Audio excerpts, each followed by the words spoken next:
네, 예레미야 11장 18절에서 12장 6절까지 한 절씩 교대로 하나님의 말씀을 봉독하겠습니다.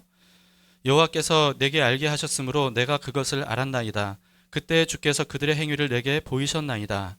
나는 끌려서 도살당하러 가는 순한 양과 그들이 나를 해하려고 꾀하기를 우리가 그 나무와 열매를 함께 박멸하자. 그를 살아있는 자의 땅에서 끊어서 그의 이름이 다시 기억되지 못하게 하자 함을 내가 알지 못하였나이다. 공의로 판단하시며 사람의 마음을 감찰하시는 만군의 여호와여, 나의 원통함을 주께 아뢰었사오니 그들에게 대한 주의 보복을 내가 보리이다 하였더니, 여호와께서 아노도 사람들에게 이와 같이 말씀하시되 그들이 내 생명을 빼앗으려고 찾아 이르기를 너는 여호와의 이름으로 예언하지 말라. 두렵건대 우리 손에 죽을까 하노라 하도다. 그러므로 만군의 여호와께서 이와 같이 말씀하시니라. 보라, 내가 그들을 벌하리니 청년들은 칼에 죽으며 자녀들은 기근에 죽고 남은 자가 없으리라. 내가 아나돗 사람에게 재앙을 내리리니 곧 그들을 벌할 해니라. 여호와여, 내가 주께 변론할 때에는 주께서 의로우시니이다. 그러나 내가 주께 질문하옵나니 악한 자의 길이 형통하며 반역한 자가 다 평안함은 무슨 까닭이니이까. 주께서 그들을 심으심으로 그들이 뿌리가 박히고 장성하여 열매를 맺었거늘 그들의 입은 주께 가까우나 그들의 마음은 머니이다. 여호와여, 주께서 나를 아시고 나를 보시며 내 마음이 주를 향하여 어떠함을 감찰하시오니 양을 잡으려고 끌어낸 것 같이 그들을 끌어내시되 죽일 날을 위하여 그들을 구별하옵소서. 언제까지 이 땅이 슬퍼하며 온 지방의 처소가 마르리까. 짐승과 새들도 멸절하게 되었사오니 이는 이 땅 주민이 악하여 스스로 말하기를 그가 우리의 나중 일을 보지 못하리라 함이니이다. 만일 내가 보행자와 함께 달려도 피곤하면 어찌 능히 말과 경주하겠느냐. 내가 평안한 땅에서는 무사하려니와 요단 강물이 넘칠 때에는 어찌 하겠느냐. 내 형제와 아버지의 집에서도 내 뒤에서 크게 외치나니 그들이 내게 좋은 말을 할지라도 너는 믿지 말지니라. 아멘.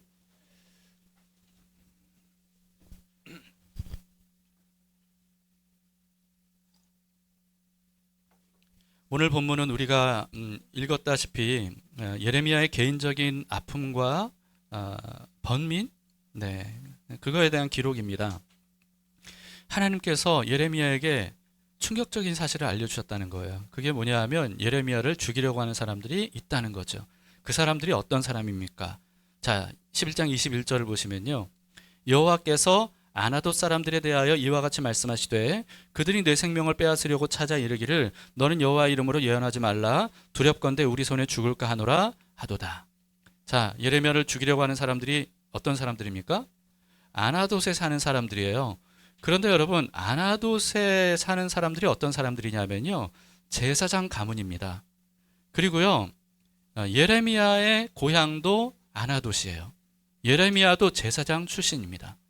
다시 말해서 이 예레미야가 지금 무슨 말씀을 하나님께 들었냐 하면 너희를 죽이려는 사람이 있는데 다름 아닌 너희의 고향 사람들이다.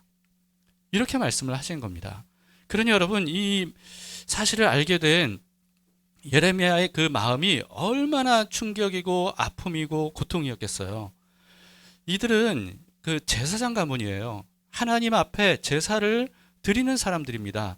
그런데도 불구하고 오히려 하나님의 말씀을 전하는 예레미야를 죽이려고 모의한다는 거예요.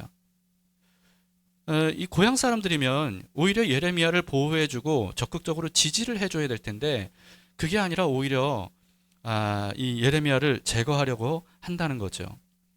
아마도 여러분, 이들은요, 예레미야가 사람들에게, 그 남유다 사람들에게 재앙을 선포하고 회개를 촉구하는 것 때문에 사람들이 예레미야를 미워하니까 자신들에게도 그와 같은 불똥이 튈까봐 그러지 않았나 싶어요. 그리고 오늘 본문에서는 아나돗 사람들마저도 예레미야가 전한 이 하나님의 메시지를 듣고 싶어 하지 않았던 겁니다. 하나님의 말씀이 아닐 거라고, 아니어야 된다고 그렇게 생각하면서 그런 말을 하려고 하는 예레미야의 입을 아예 죽여서 막아버리려고 했던 거죠. 참 그 예레미야의 심정이 얼마나 참담하고 아팠을까 한번 생각해 보시기 바랍니다. 그런데요, 이 정도가 아니고 하나님은 더 충격적인 말씀을 하십니다. 그건 뭐냐 하면 예레미야 가족도 믿어서는 안 된다, 이렇게 말씀하세요. 오늘 본문의 마지막 절을 보시면 12장 6절입니다. 내 형제와 아버지의 집이라도 너를 속이며 내 뒤에서 크게 외치나니 그들이 내게 좋은 말을 할지라도 너는 믿지 말지니라. 이렇게 말씀하십니다. 가족조차도 예레미야 편에 서지 않을 거라는 거예요. 오히려 가족조차도 예레미야를 해하려고 할 것이다. 그러니 그들의 말을 믿지 말라. 여러분, 이 참 예레미야의 심정이 어떻겠습니까? 그런데 아마 이와 같이 가족에게, 친족에게, 고향에서도 배척당하고 버림받는 이와 같은 심정을 의외로 참 공감하고 이해되는 사람들이 꽤 많을 겁니다. 왜냐하면 실제로 그런 일들을 겪는 사람들이 오늘날에도 참 많거든요. 어떤 이유에서건 가족에게 박해를 당하고 또 배척을 당하고 심지어 버림당하는 일들, 이런 일들이 의외로 실제로 우리 현대에도 참 많이 일어납니다. 남편에게 버림받고, 아내에게 버림받고, 부모에게 버림받고, 자녀에게 버림받는 이와 같은 일들이 얼마나 많습니까?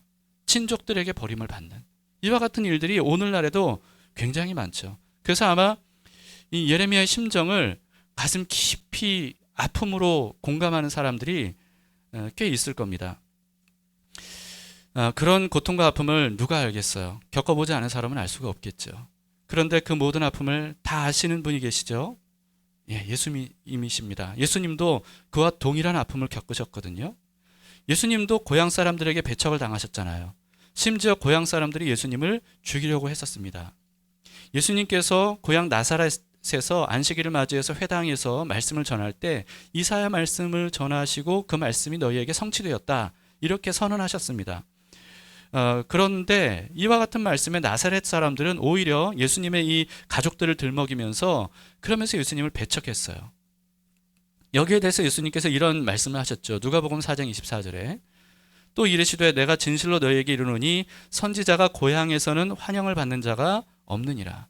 선지자는 고향에서 환영을 받지 못한대요.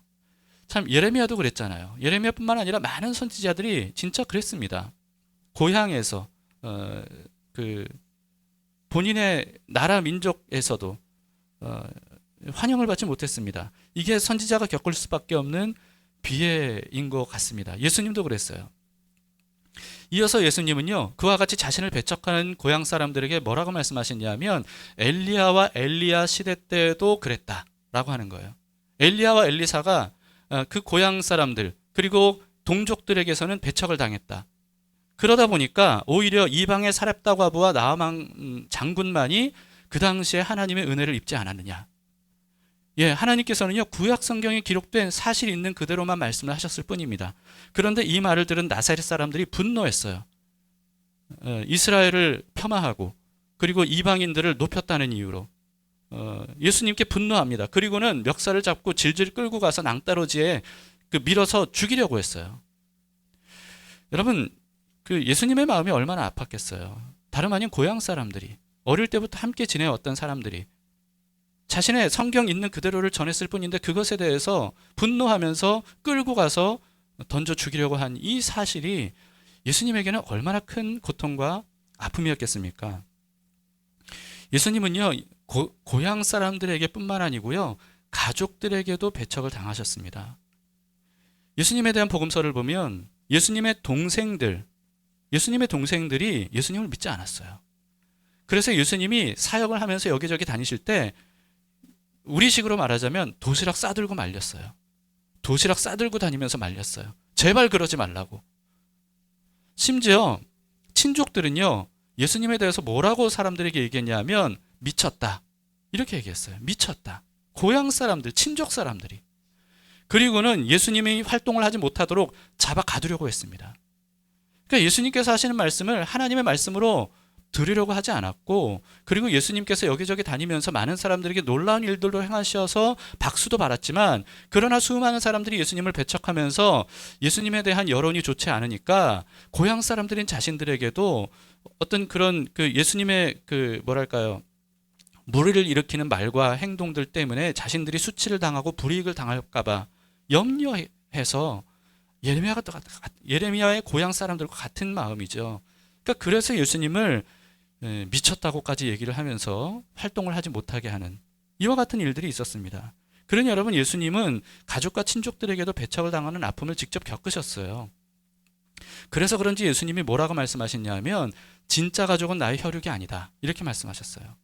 마태복음 12장 48, 49절에 이렇게 말씀하십니다.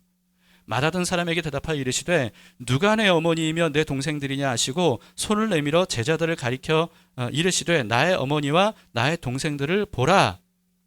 예수님을 믿지 않고 배척하는 이 가족과 친족들에 대해서 이들은 내 가족이 아니다 라고 하는 거예요. 내 진짜 가족은 하나님의 말씀을 듣고 하나님 말씀 앞에 순종함에 따르는 나의 제자들이다. 이렇게 말씀을 하시는 거죠. 그런데 여러분 어떤 일이 일어납니까? 예수님께서 이렇게 새 가족이라고 천명하셨던 제자들조차 예수님을 다 배반했죠. 심지어 그 중에 한 명은 가장 신뢰를 받았던 가룟 유다는 예수님을 십자가에 못 박아 죽도록 팔아 넘겼습니다. 노예를 사는 값에 예수님을 팔아버렸어요. 예수님은 모든 제자들에게도 버림을 당하신 겁니다. 여러분 이 아픔과 상처가 얼마나 크겠어요. 예수님이니까 아픔과 상처가 없을 거라고요? 그렇지 않을 겁니다. 오히려 예수님은 누구보다 더 깊은 아픔과 상처를 느끼셨을 거예요. 그 심정을 예레미야가 오늘 본문에서 이렇게 대변을 해주고 있습니다. 11장 19절입니다.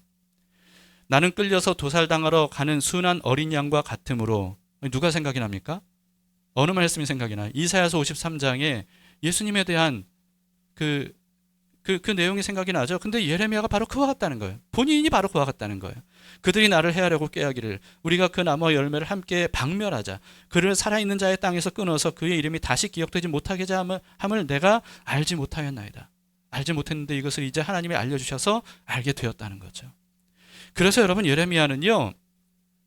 예수님의 이 버림받고 배척당하고 죽임당할 위기에 처하는 이와 같은 아픔과 고통을 예레미야가 먼저 겪어봤어요.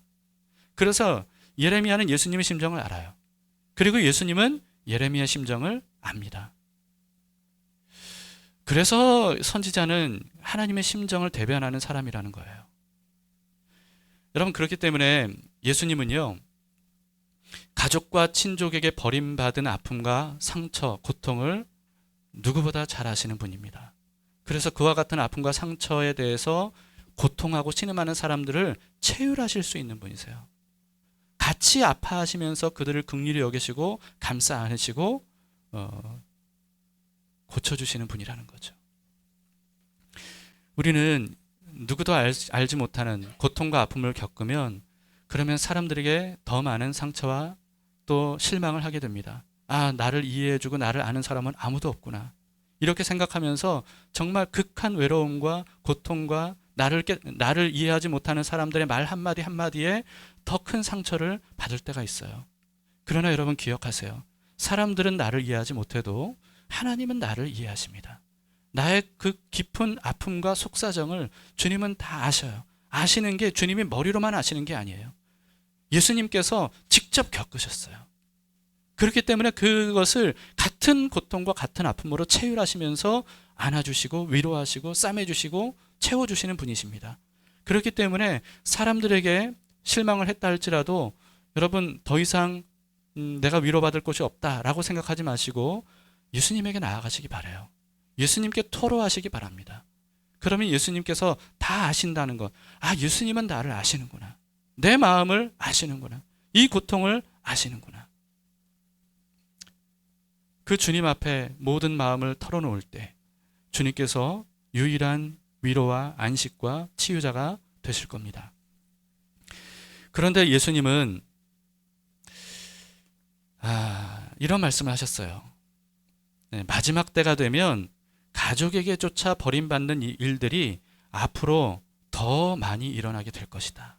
이런 말씀하셨습니다. 마태복음 10장 21, 22절에 보시면요. 장차 형제가 형제를, 아버지가 자식을 죽는 데에 내주며 자식들이 부모를 대적하여 죽게 하리라. 또 너희가 내 이름으로 말미암아 모든 사람에게 미움을 받을 것이나 끝까지 견디는 자는 구원을 얻으리라. 자, 여러분, 형제가 형제를 죽게 하고 아버지가 자식을 죽게 하는 이와 같은 일들이 일어날 것이라고 말씀하셨어요. 그리고 그와 같은 일들이 예수님께서 이 말씀을 하신 지 얼마 안 된 때부터 실제로 일어났죠. 로마 제국의 네로 황제로부터 시작된 300년 이상으로 이어진 박해입니다. 여러분 그때는요 정말 형제가 형제를, 아버지가 자식을 죽는 데 내줬어요. 그런데 그게 다가 아닙니다. 지금도 그런 일들이 굉장히 많이 일어나고 있습니다. 이슬람 국가에서, 공산 국가에서 얼마나 그런 일들이 지금도 많이 일어나고 있는지 몰라요. 그리고 이슬람 공산 국가 이런 데뿐만 아니고요. 제가 늘 여러분들에게 공유하는 순교자의 소리 같은 소식지를 보세요. 지금도 전 세계에서 얼마나 많은 사람들이 예수님 믿는다는 그 한 가지 이유로 정말 우리로서는 생각하기 어려운 끔찍한 박해와 고난을 당하는지 모릅니다. 정말 가족의 죽임을 당하고, 그리고 있는 것들 다 빼앗기고, 자신도 팔다리가 잘리는 어떤 그와 같은 고통을 겪는 일들이 지금 현재에도 너무나도 많이 일어나고 있고, 그리고 가족들을 통해서 그런 일들이 지금도 일어나고 있다는 거예요. 그러면 우리나라는 이런 일들이 일어나지 않을까요? 우리나라에서도요, 단지 예수님을 믿는다는 그 한 가지 이유 때문에 가족들에게 배척을 당하고 박해를 당하는 사람들이 참 많이 있습니다. 제 친한 친구도 그랬어요. 다름 아닌 엄마에게 너무나도 극한 박해를 당하는 것을, 저는 그 친구의 그 고통스러운 눈물을 지금도 기억하고 있습니다. 이런 일들을 얼마나 많이 있습니까? 제사 때문에 고통을 당하는 크리스찬들이 지금도 얼마나 많이 있어요. 이와 같은 일들이 우리의 현실입니다. 그런데요, 어쩌면 앞으로 점점 나아지는 게 아니라 더 이와 같은 현상들이 심해질지도 모른다는 거예요. 예수님이 그렇게 예고하셨거든요. 그런 일들이 있을 것이라고. 더 심해질 것이라고. 단지 예수님을 믿는다는 한 가지 이유로 모든 사람들이 미워하고 박해하는 세상이 오게 될 것이라고 주님은 말씀하셨습니다. 여기에 대해서 여러분, 우리는 정말 마음의 준비를 단단히 해야 돼요. 막연하게 앞으로 점점 나아지겠지, 좋아지겠지, 그렇게 생각하시면 안 되고요. 앞으로 마지막 때가 가까울수록 이런 일들이 더 심해지겠구나. 예수님 믿는다는 그 한 가지 이유 때문에 더 많은 고통과 고난과 아픔을 당할 수밖에 없는 세상이 올 수도 있겠구나. 이런 마음의 준비를 우리는 단단히 해야 됩니다. 그래서요, 이미 오래전에 예수님께서 예고하신 일들이 현실에서 보이게 되면, 그러면 그때가 가까이 왔다.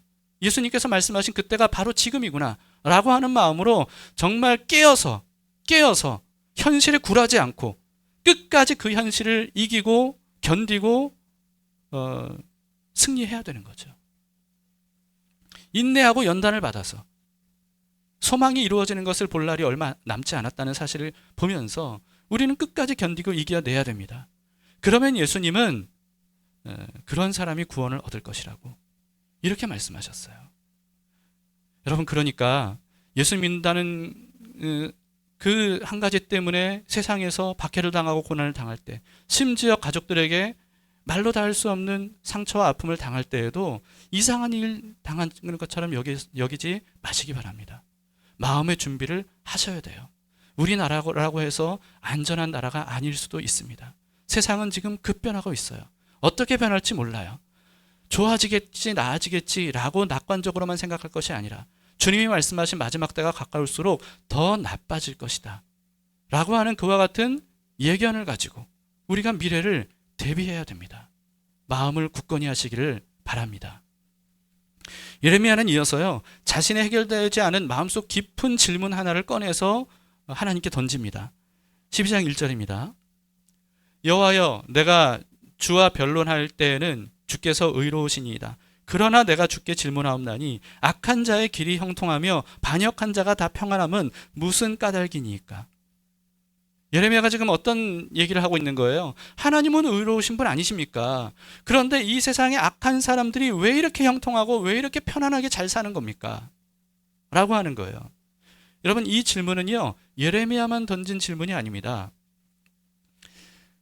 의인이라고 하는 욥, 다윗, 하박국 선지자도 던졌어요. 그 외 여러 사람들이 이와 같은 질문을 던졌습니다. 그러니까 그 정도로 많은 사람들, 믿음의 사람들인데도 이들에게도 이 문제가 정말 해결되기 어려운 문제인 거예요. 도대체 왜 이 세상에 악한 사람들이 이렇게 득세하고 그들이 오히려 더 잘되고 형통하냐는 거예요. 우리 중에도 이와 같은 질문을 품고 있는 분들이 계시죠. 거기에 대한 답을 여러분 찾으셨습니까? 오늘 말씀을 통해 그 질문에 대한 답을 찾으실 수 있기를 바랍니다. 여러분, 이와 같은 질문을 그냥 계속 품고 해결되지 않은 채 품다 보면 우리는 하나님에 대한 의문이 생겨요. 하나님은 정말 공평하신 분 맞나? 하나님이 정말 공의로우신 게 맞는 건가? 하나님이 전지전능하시다면 어째서 이와 같은 세상이 이렇게 되도록 하나님은 아무것도 하지 못하시는 무능한 신처럼 여겨지는가? 악한 사람이 잘 되고 잘 살고 힘을 얻고 그 힘으로 선한 사람들을 괴롭히는데도 하나님은 왜 그와 같은 모습을 보시고도 아실 텐데도 그냥 내버려 두시는가? 이해할 수 없다는 거예요. 이와 같은 마음이 더 커지고 더 커지다 보면요, 사람들은 그래서 하나님은 없는 거구나, 하나님의 존재 자체를 부정하는 데까지 나아가기도 해요. 그런데 제가 이 질문을 계속 생각해 보다 보니까 사실 이 질문 안에는 또 다른 질문이 도사리고 있는 거더라고요. 또 다른 질문이. 그건 뭐냐 하면, 나는 나름대로 남에게 해 끼치지 않고 하나님을 잘 믿으려고 하고 선하고 의롭게 잘 살려고 애쓰는데 왜 나는 형통하지 않는가? 라고 하는 거예요. 어쩌면 진짜 던지고 싶은 질문은 그거인지도 모르겠습니다. 악한 사람들이 왜 형통한가? 보다 진짜 알고 싶은 건 나름대로 하나님을 잘 믿고 의롭다고 그렇게 생각하는 나는 왜 형통하지 못한가? 사실 내가 잘 되고 형통하면요, 사실 악한 사람들이 뭐 형통하든 형통하지 못하든 그거는 별로 관심 바뀔 수도 있어요. 그런데 문제는 뭐예요? 악한 사람들은 잘 되는 것 같아요. 그런데 나름대로 하나님 앞에서 정말 선하게 살려고 애쓰는 나는 왜 안 되냐는 거예요. 이것 때문에 악한 사람들의 형통이 너무나도 괴로운 거예요. 너무 힘든 거예요. 하나님이 공평하게 여겨지지 않는 거예요. 이 마음이 해결되지 않으면 계속해서 하나님에 대한 원망과 이 불평이 쌓여서 폭발하게 되는 거죠. 예레미야 역시도 마찬가지였던 것 같아요. 여러분, 단순히 악한 사람의 형통에 대해서뿐만 아니고요, 예레미야는 오늘 본문에서 자신의 의로움을 하나님께 어필해요. 자, 2절 3절을 보시면요, 주께서 그들을, 악한 사람들입니다, 그들을 심으심으로 그들이 뿌리가 박히고 장성하여 열매를 맺었거늘 그들의 입은 주께 가까우나 그들의 마음은 머니이다. 여호와여, 주께서 이번에는 나를 아시고 나를 보시고 내 마음이 주를 향하여 어떠함을 감찰하시오니 양을 잡으려고 끌어낸 것 같이 그들을 끌어내시고 죽일 날을 위해 그들을 구별하옵소서. 사람의 마음을 다 아시는 주님께서 그들의 악한 마음, 그들이 겉으로는 하나님을 알고 믿는 것처럼 그렇게 말하지만 속으로는 얼마나 악한 마음들이 가득한 것을 주님은 그 중심을 꿰뚫어 보시지 않습니까? 그런 것처럼 하나님은 내 마음도 꿰뚫어 보시잖아요. 나는 그들과 같은 마음이 아니라는 거 아시잖아요. 그런데 왜 그들은 형통하고 나는 이런 고통과 고난을 겪어야 되는 겁니까? 이런 거죠. 그러니 그들은 벌을 받는 것이 마땅하다고 호소하는데요, 다른 말로 하면 뭐예요? 나는 복 받는 게 합당하지 않느냐, 이런 거겠죠. 이에 대해서 하나님께서 뭐라고 응답하셨습니까? 5절입니다. 오늘 주제 구절이에요. 같이 읽어보겠습니다. 시작. 만일 내가 보행자와 함께 달려도 피곤하면 어찌 능히 말과 경주하겠느냐? 내가 평안한 땅에서는 무사하려니와 요단강 물이 넘칠 때에는 어찌하겠느냐? 자, 여러분, 하나님의 이 대답, 응답 어떻게 생각하십니까? 마음에 드세요? 마음에 드십니까? 하나님이 예레미야를 위로해 주시나요? 아니요, 위로해 주지 않으셔요. 위로해 주지 않으세요. 오히려 너 그 정도로 괴로워하고 힘들어하면 안 된다, 이렇게 말씀하세요. 앞으로 너는 더 악한 사람들을 만나게 될 거야. 앞으로 너는 더 악한 일들을 보게 될 거야. 그런데 이 정도 가지고 그렇게 괴롭다고 힘들다고 왜 이런 일들이 있냐고 그렇게 하면 네가 앞으로 어떻게 감당하겠느냐, 이렇게 다그치세요. 여러분이 예레미야라면 이 대답에 어떤 심정을, 마음을 가지시겠습니까? 여러분, 하나님은 고통을 호소하는 사람에게 때로는 정말 부드럽고 온화하고 따뜻하게 감싸주시고 그리고 또 위로해 주시는 어머니 같은 분이세요. 물론 모든 어머니가 다 그렇진 않죠. 근데 하나님의 어머니의 마음은 그렇다는 거예요. 근데 그렇다고 항상 하나님은 그렇게만 하시는 분은 아닙니다. 고통과 아픔을 호소하는 사람들에게 때로는요, 하나님은 정신 차려야 된다고, 다시 일어서서 현실에 맞서 싸우라고, 그래야 앞으로의 네가 당할 일들을 이길 수 있다고 훈육하는 아버지 같은 분이기도 합니다. 자녀에게는 어머니만 필요한 게 아니에요. 아버지도 필요해요. 하나님은 어떤 분입니까? 하나님은 그 사람과 그 사람의 상황에 따라서 가장 필요한 응답이 뭔지를 잘 아시는 분이세요. 예레미야는 어쩌면 이런 이야기를 토로하면서 하나님의 위로를 기대했을지도 모르겠습니다. 그러나 하나님은 지금 예레미야에게는 이와 같은 위로가 필요한 것이 아니라 오히려 충고가 필요하고 따끔한 질책이 필요하다고 생각하셨던 것 같아요. 여러분, 의사도 마찬가지잖아요. 의사가 어떤 질병인지 상관없이 그냥 부드럽게 약만 발라줍니까? 그렇지 않아요. 때로는 어때요? 그 사람의 상황과 그 사람의 상태에 따라서 때로는 칼을 들고 째요. 도려내요. 그리고 꼬매요. 이것은 환자를 위한 것이죠. 하나님께서 때로는 어머니같이 부드럽게 위로하실 때도 있지만 때로는 우리에게는요, 정신 바짝 차리라고, 지금 네가 그러고 있을 때가 아니라고, 그 정도로 넘어지고 휘청거리고 그 문제 하나도 너가 안에서 소화하지 못해서 전전긍긍하면 안 된다고, 앞으로 더한 일들이 있을 건데 마음의 준비를 단단히 하라고 하는 이와 같은 따끔한 훈계, 이것이 우리에게 필요할지도 모르겠습니다. 당시 예레미야에게는 잠깐의 위안을 주는 위로가 아니고 정신을 번쩍 들게 하는 이와 같은 따끔한 충고가 필요했던 것 같습니다. 예레미야는 아마 이 말씀에 정신을 번쩍 차렸을 거예요. 그리고 다시는 이와 같은 질문을 하나님께 던지지 않습니다.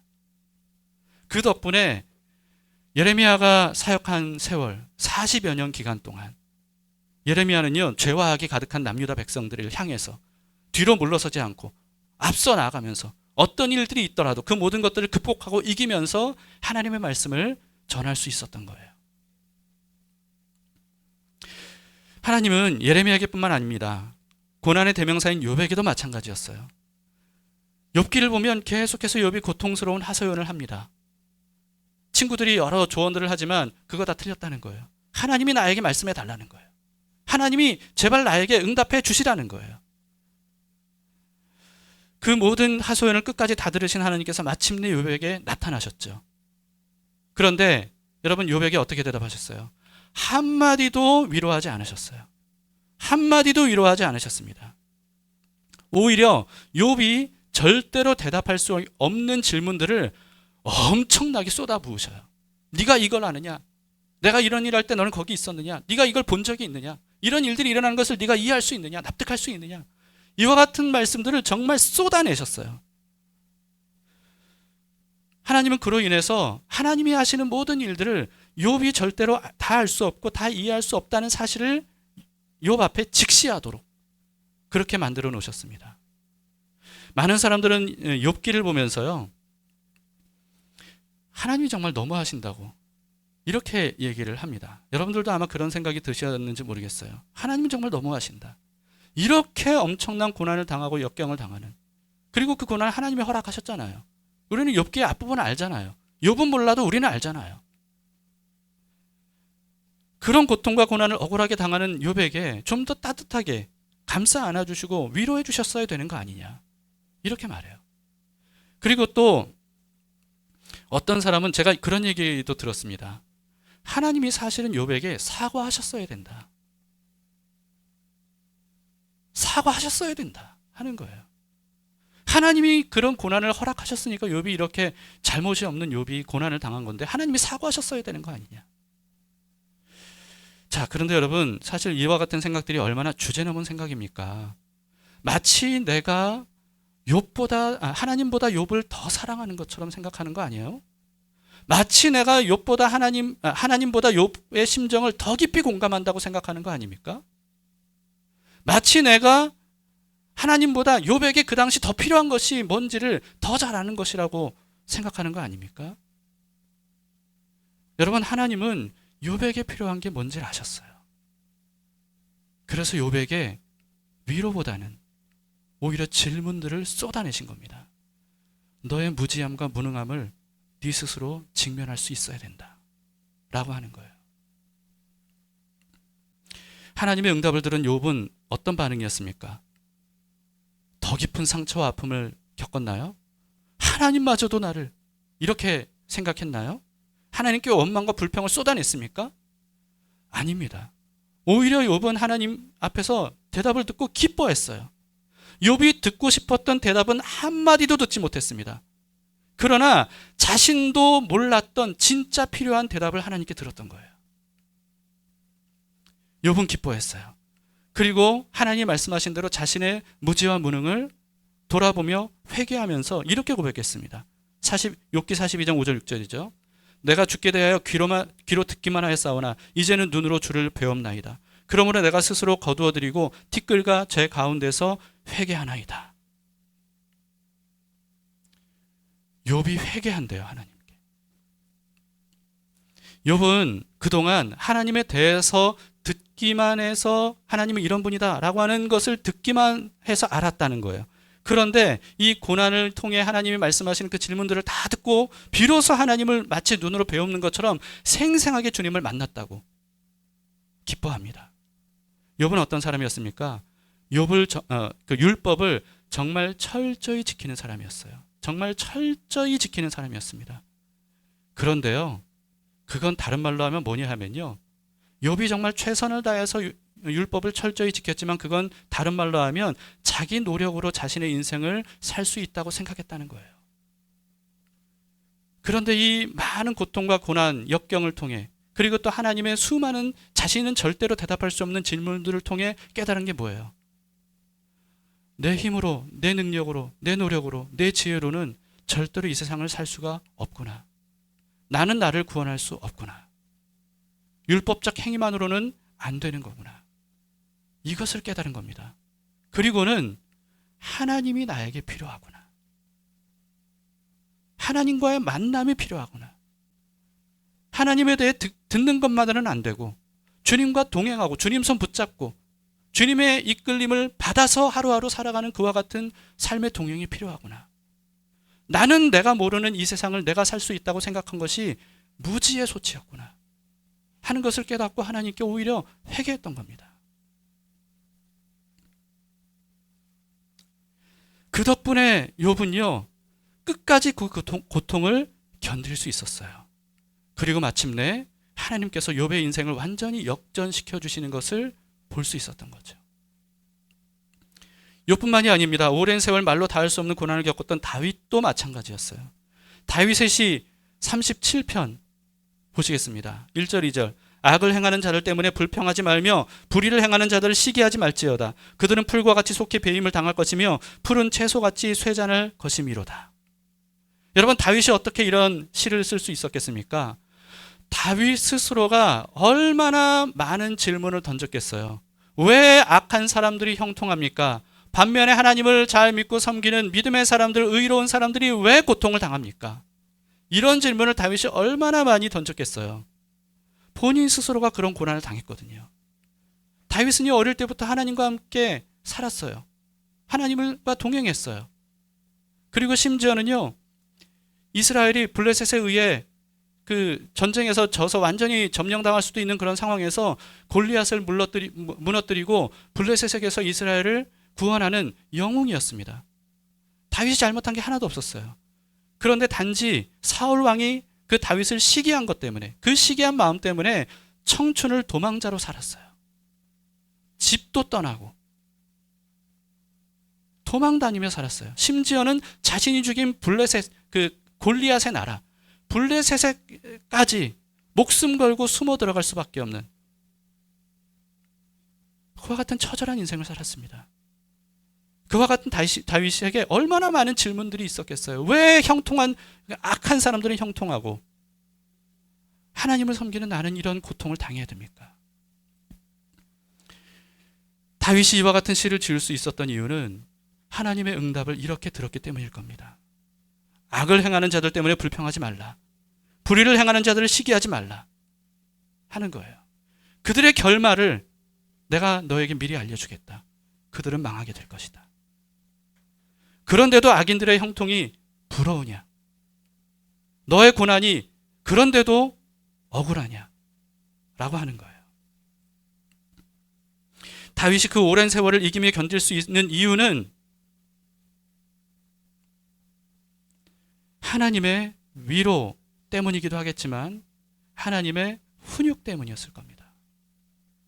위로가 큰 힘이 될 때도 있었겠지만요, 따끔한 충고 한마디가 이 다윗의 마음이 약해질 때, 그럴 때 다시금 정신을 차리고 깨워서 강한 마음을 품고 하나님만을 의지하며 하나님이 약속하신 그 일들이 이루어질 때까지 견디고 이기는 힘과 능력이 됐을 거예요. 시편 37편 7절에서 9절도 보세요. 여호와 앞에 잠잠하고 참고 기다리라. 자기 길이 형통하며 악한 꾀를 이루는 자 때문에 불평하지 말지어다. 분을 그치고 노를 버리며 불평하지 말라. 오히려 악을 만들 뿐이라. 진실로 악을 행하는 자들은 끊어질 것이나 여호와를 소망하는 자들은 땅을 차지하리로다. 하나님은 계속해서 불평하지 말라는 거예요. 그들을 부러워하지 말라는 거예요. 하나님 앞에 참고 기다리라는 거예요. 하나님은 결국 그들을 망하게 할 것이고 의인들을 높여주실 것이라고 말씀하십니다.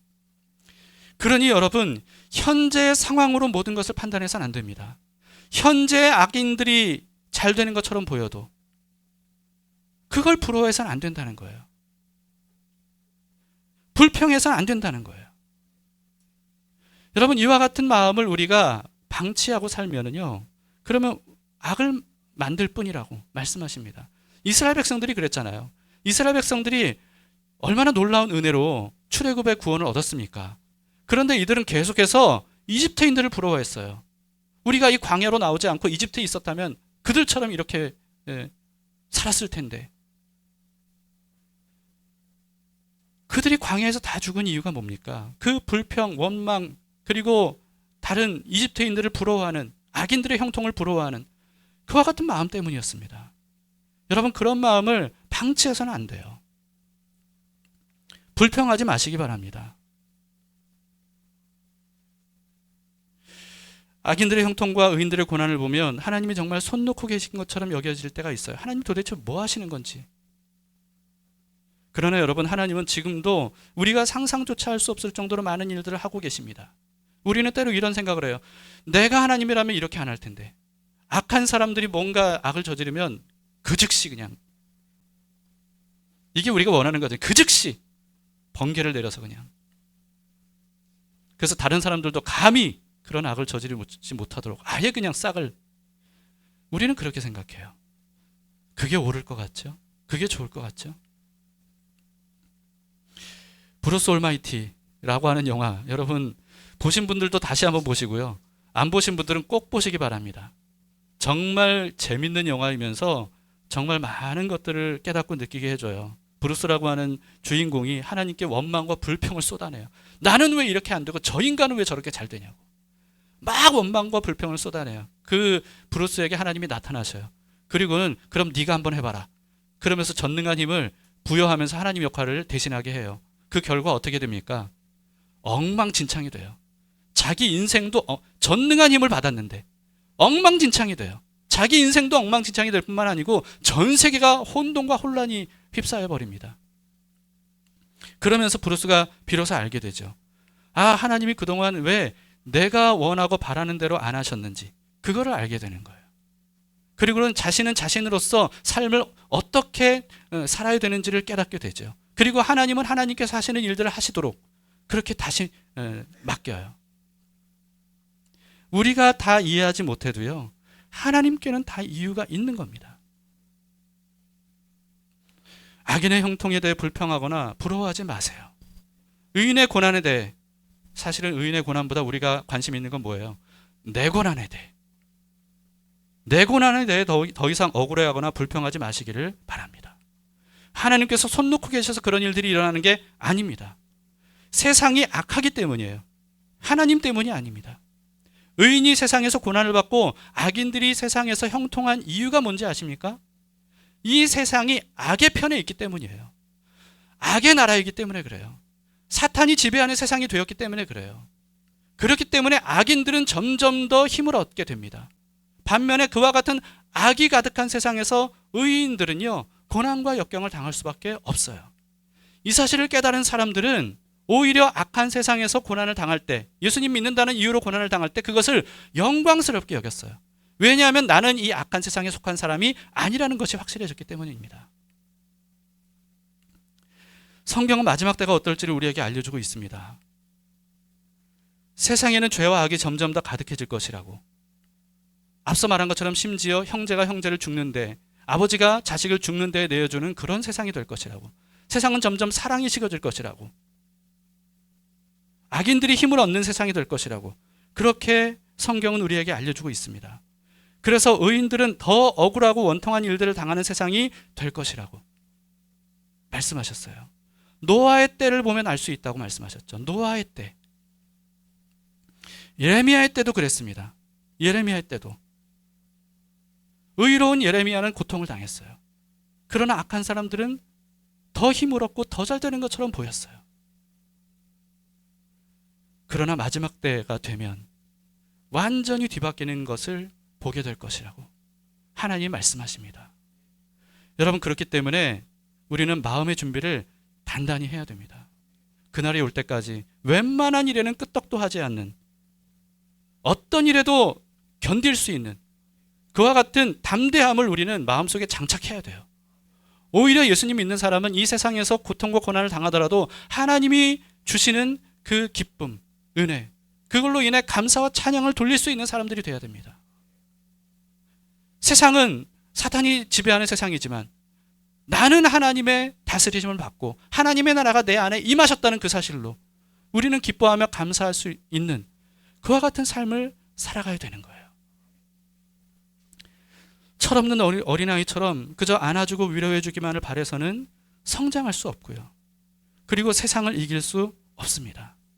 물론 하나님은 위로도 하시는 분이세요. 그러나 그것만으로는 안 된다는 거예요.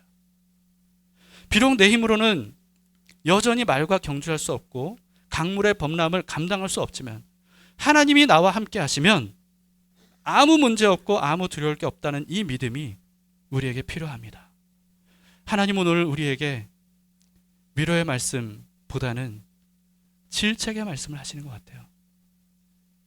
그래서야 어떻게 마지막 때를 너희가 감당할 수 있겠느냐? 너희도 저 악한 사람들을 부러워해서 그들처럼 살려느냐? 그래서는 안 되지 않느냐? 정신을 차려야 된다. 마음을 강하게 해야 된다. 믿음을 든든히 잡아야 된다. 내가 너와 함께하고 있고 너에게 약속하지 않았느냐? 앞으로의 미래의 일은 이와 같이 펼쳐질 텐데 마음의 준비를 하고 모든 것들을 끝까지 이겨내길 바란다. 그럴 때 너희는 약속의 땅에 들어갈 수 있을 것이다. 주님이 우리에게 말씀하십니다. 이 말씀을 나에게 주시는 말씀으로 믿고 주님을 향한 믿음으로 담대하게 현실과 맞서 싸워 이기는 사람들이 될 수 있기를 축원합니다. 아멘.